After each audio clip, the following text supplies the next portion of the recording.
Syekh Abdul Qadir Al-Jailani adalah seorang ulama karismatik yang memiliki banyak sekali keistimewaan dan karomah sakti. Beliau adalah putra ulama kondang yang sangat waro yang bernama Syekh Abu Salih. Garis keturunan Syekh Abdul Qadir Al-Jailani bersambung sampai baginda Rasulullah Shallallahu Alaihi Wasallam, baik dari garis ibu maupun ayah beliau. Semasa kecil, ilmu agama menjadi santapan keilmuan yang selalu digelutinya. Ketika beliau berumur 10 tahun, Syekh Abdul Qadir selalu ditemani dan dikawal malaikat ketika beranjak dari rumah menuju pondok tempat beliau belajar ilmu agama. Hal inilah salah satu yang membuat derajat kewalian Syekh Abdul Qadir sangat masyhur di penjuru dunia. Syekh Abdul Qadir Al-Jailani, beliau adalah ulama besar dan seorang sufi yang merupakan waliullah dengan gelar Sultanul Aulia atau rajanya para wali. Syekh Abdul Qadir Jailani adalah seorang yang saleh, alim, tinggi ilmunya dan memiliki akhlak yang baik serta selalu mencontoh Rasulullah Shallallahu Alaihi Wasallam. Beliau dilahirkan pada tahun 470 Hijriah atau setara dengan 1077 Masehi dan meninggal pada tahun 561 Hijriah atau setara dengan 1166 Masehi. Syekh Abdul Qadir Al-Jailani memiliki banyak gelar, diantaranya Al-Bas, Al-Ashhab, si burung raja wali kelabu, dan Muhyiddin, penghidup agama. Dan seperti kebanyakan para wali Allah, Syekh Abdul Qadir Jailani juga memiliki banyak sekali keistimewaan dan kehebatan melebihi manusia lain pada umumnya. Hal inilah yang disebut dengan karomah. Dengan karomah tersebut, seorang waliullah bisa melakukan hal-hal yang cenderung mustahil dan di luar logika berkat izin Allah Subhanahu wa Ta'ala. Di antara karomah Syekh Abdul Qadir Al-Jailani yaitu menghidupkan seekor burung.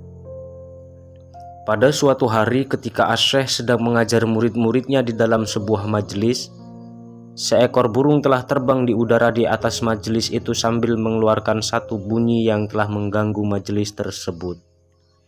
Maka Asy-Syaikh Abdul Qadir Al-Jailani pun berkata, "Wahai angin, ambil kepala burung itu."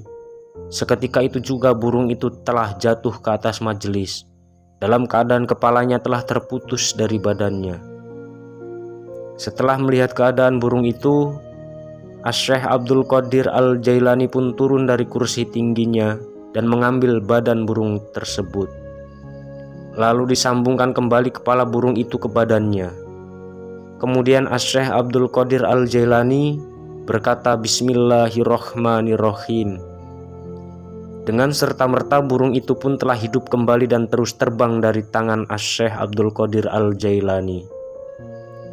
Maka takjublah para seluruh santri yang berada di majelis tersebut karena melihat kebesaran Allah yang telah ditunjukkannya melalui tangan Asy-Syaikh Abdul Qadir Al-Jailani.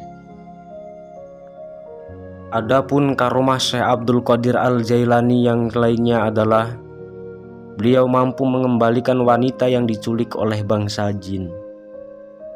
Pada suatu hari di dalam tahun 537 Hijriah, seorang lelaki dari kota Baghdad, dikatakan oleh setengah parawi bahwa lelaki itu bernama Abu Sa'id Abdullah ibnu Ahmad ibnu Ali ibnu Muhammad al-Baghdadi.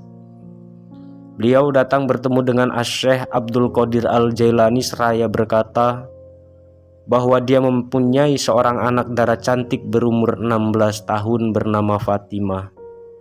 Anak darahnya tersebut telah diculik atau diterbangkan dari atas anjung rumahnya oleh bangsa jin. Maka Syekh Abdul Qadir Al-Jailani pun menyuruh lelaki tersebut pergi pada malam hari itu ke suatu tempat bekas rumah roboh di satu kawasan lama di kota Baghdad bernama Al-Kar. Carilah bonggol yang kelima dan duduklah di situ. Kemudian gariskan satu bulatan di sekelilingmu di atas tanah. Kala engkau membuat garisan tersebut, seraya ucapkanlah bismillah. Dan di atas niat Asy-Syaikh Abdul Qadir Al-Jailani radhiyallahu an. Apabila malam telah gelap, engkau akan didatangi oleh beberapa kumpulan jin dengan berbagai-bagai rupa dan bentuk. Janganlah engkau takut. Apabila waktu hampir terbit fajar, akan datang pula Raja Jin dengan segala angkatannya yang besar. Dia akan bertanya hajatmu, maka katakanlah kepadanya yang aku telah menyuruh engkau datang bertemu dengannya. Kemudian ceritakanlah kepadanya tentang kejadian yang telah menimpa anak perempuanmu itu. Lelaki itu pun pergi ke tempat itu dan melaksanakan arahan Asy-Syaikh Abdul Qadir Al-Jailani radhiyallahu an. Beberapa waktu kemudian datanglah jin-jin yang coba menakut-nakutkan lelaki tersebut. Tetapi jin-jin itu tidak berkuasa untuk melintasi garis bulatan itu. Jin-jin itu telah datang bergilir-gilir, yakni satu kumpulan selepas satu kumpulan. Dan akhirnya datanglah Raja Jin yang sedang menunggangi seekor kuda dan telah disertai oleh satu angkatan yang besar dan hebat rupanya. Raja Jin itu telah memberhentikan kudanya di luar garis bulatan tersebut dan telah bertanya kepada lelaki itu, "Wahai manusia, apakah hajatmu?" Lelaki itu pun telah menjawab, "Aku telah disuruh oleh Asy-Syaikh Abdul Qadir Al-Jailani untuk bertemu denganmu." Begitu mendengar nama Asy-Syaikh Abdul Qadir Al-Jailani yang diucapkan oleh lelaki tersebut, Raja Jin itu telah turun dari kudanya dan terus mengucup bumi. Kemudian Raja Jin itu telah duduk di atas bumi disertai dengan seluruh anggota rombongannya. Sesudah itu Raja Jin itu telah bertanya masalah lelaki tersebut. Lelaki itu pun menceritakan kisah anak darahnya yang telah diculik oleh bangsa jin. Setelah Raja Jin mendengar cerita lelaki itu, Raja Jin lantas memerintahkan agar dicari si jin yang bermasalah itu. Beberapa waktu kemudian telah dibawa ke hadapan Raja Jin seorang jin lelaki dari negara Cina bersama-sama dengan anak darah manusia yang telah diculiknya. Raja Jin itu telah bertanya, "Kenapakah engkau sambar anak darah manusia ini? Tidakkah engkau tahu yang dia ini berada di bawah naungan Al-Qutub?" Jin lelaki dari negara Cina itu telah mengatakan yang dia telah jatuh berahi dengan anak darah manusia itu. Raja Jin itu pula telah memerintahkan agar dipulangkan perawan itu kepada bapaknya. Dan jin dari negara Cina itu pula telah dikenakan hukuman pancung kepala. Lelaki itu pun mengatakan rasa takjubnya dengan segala perbuatan Raja Jin tersebut, yang sangat patuh kepada Asy-Syaikh Abdul Qadir Al-Jailani.